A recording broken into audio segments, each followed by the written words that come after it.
Tässä on vesikierron takkasydän asettu paikalleen ja putkimies on tehnyt tähän tarvittavat putkikytkennät.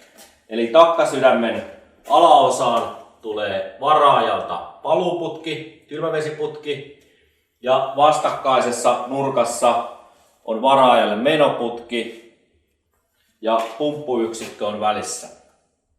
Pumppuyksikön käynnistää savukaasutermostaatti, jonka anturi on kytketty hormiputkeen.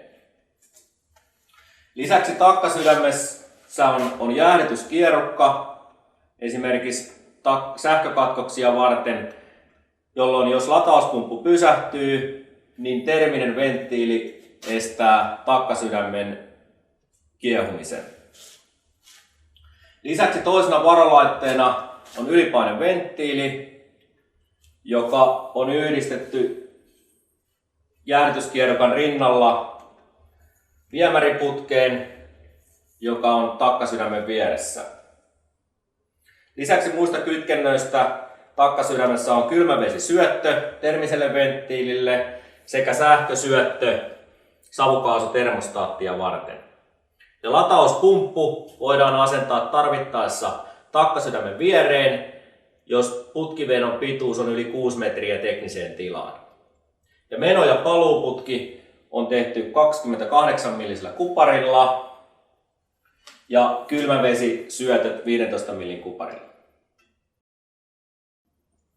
Takkasydämen kiehumisestoa varten on terminen venttiili, joka on kytketty kylmävesiputkeen.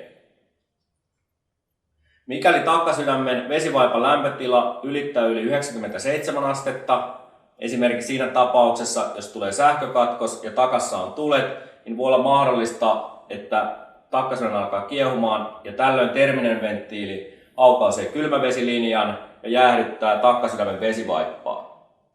Jäähdytysvesi johdetaan viemäriputkeen, joka on takkasydämen vieressä. Samaan putkeen on yhdistetty lisäksi ylipaineventtiili, joka toimii toisena turvalaitteena.